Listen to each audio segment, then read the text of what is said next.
far back as I can remember, I always wanted to be a gangster. This country, you gotta make the money first. To us, those goody-good people who work shitty jobs for bum paychecks and who took the subway to work every day, worried about their bills, were dead. Then when you get the money, you get the power. And they were suckers. They had no balls. If we wanted something, we just took it. I'll be the bad guy. Guys, I'm sorry, we can't give that one away. All right, this is what we're gonna do. We can't give that one away, but the point is, ladies and gentlemen, that greed, for lack of a better word, is good.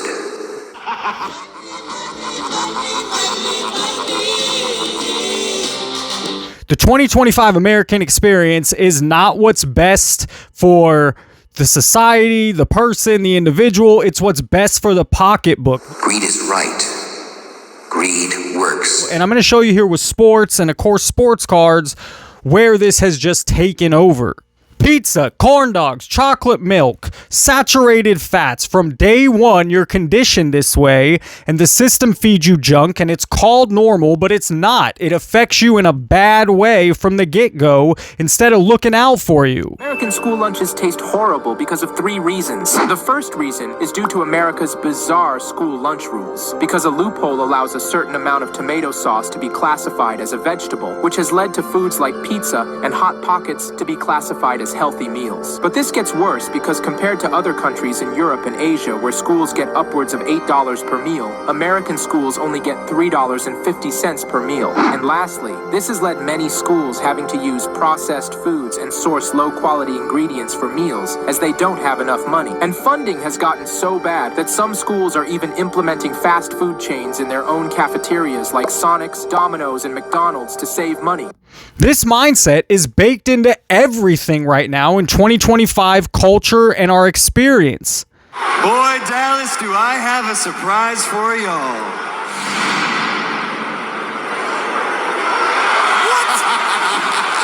Real easy. WWE recently moved to Netflix, and what goes on their mat? The mat that's always been just blue, nothing, no ads. Well, it's covered in advertisements. The first thing I did not like was it was so corporate. They had like UFC style advertisings in the ring. Going to say it plainly with every fiber in my being. I hate you. Let's take a look at Thursday Night Football. Now, do I love having Thursday Night Football? Yes, but the players are tired. It often doesn't lead to the best game. Is it best for the NFL product? Probably not, but it's best for the money.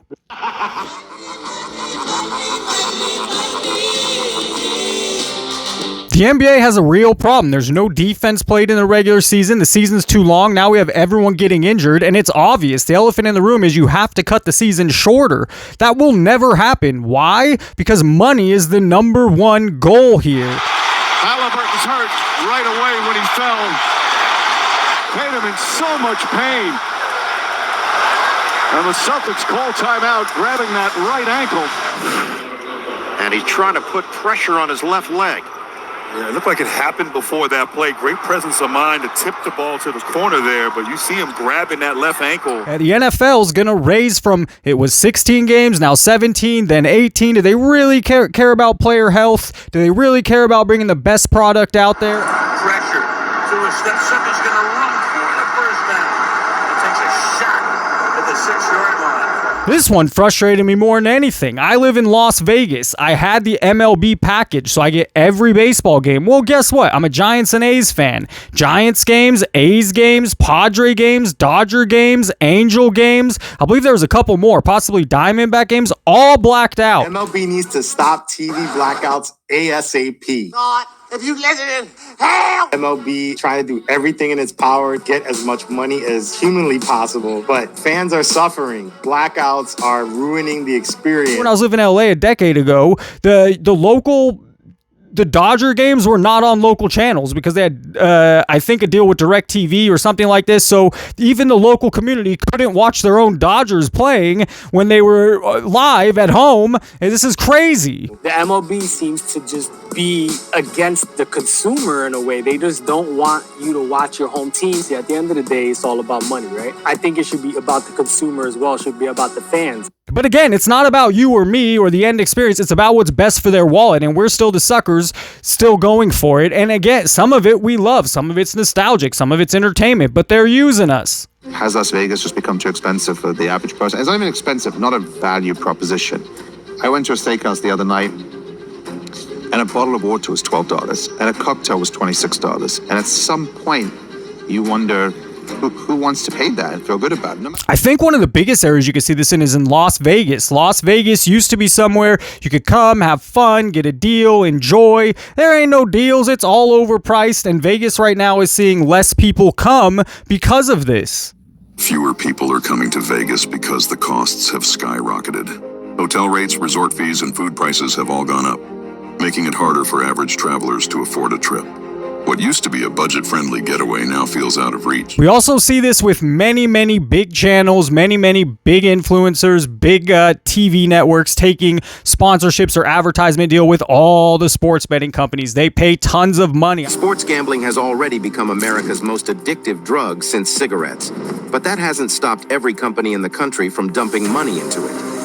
In 2023, Americans wagered $120 billion on legal sports books, and the sports betting industry made $11 billion in revenue, a record high. Those people are taking the big bag, and is it best for our society? Is it best for your wallet? Is it best for you? Of course not. It's best for their scheme, their hustle, and their money. Topps has started this, Panini has started this over the last 3-5 years, where the overprinting's been all these extra parallels and fake shinies and fake serial numbers. Is it really best for the product printing a new set every week? It's not. It's not best for the end consumer, but it's best for their wallet, and it's all an illusion, just like everything else I just mentioned. No one is, it's just bigger than us. That's where I find the frustration, is I can make these videos. It's bigger than me. I can speak my piece, but things will never change. The card hobby is going to continue to move this way because big dollars are involved, just like all these other examples.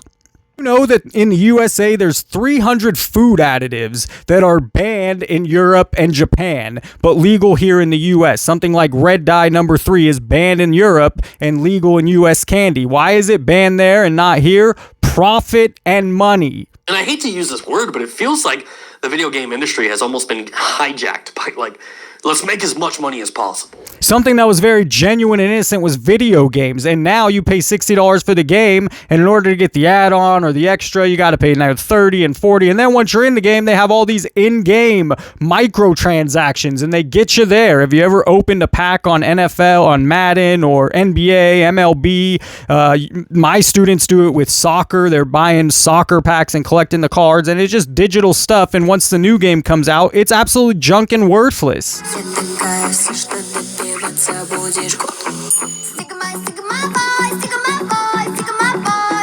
Still here, still hungry for your wallet, and you can now pay to unlock players early with Gridiron tokens, which just sounds like Madden discovered crypto late. Is it best for the consumer playing the game? Absolutely not. But it's how they make tons of money. Unfortunately, the hobby is a puppet of the same exact game recently. You see these big influencers acting as if these things are Bugattis. I woke up in a new Bugatti. I woke up in a new Bugatti. And they're just not. They're transactions that the typical person can never afford. This is a level that is just influencer level. Are mystery packs or repacks, are they best for the hobby? Is it best for the overall consumer? No, but it's what's taking place because people are making lots of money. It's moved to a big gambling and adrenaline and dopamine, and it already was that when you're opening wax, but now it's intensified with it on millions and millions of different live streams. That millions is an exaggeration. Thousands of live streams going all at any point. What they've done with the product is made it an illusion, and it's not best with the printing every week and all the parallels and all the different shinies and the illusion of serial number. This is not good for the whole hobby as a whole. It's just not. You can have your opinion, but it's selling. It's making people lots of money, especially at the top. What's happened now, the experience that we get in 2025 is all based off addiction, whether it's fast food or opening packs through a breaker. It's all based on your feed, on what is going to get you, and gambling and addiction on a bigger one, on a higher level, is where we're at with our society today.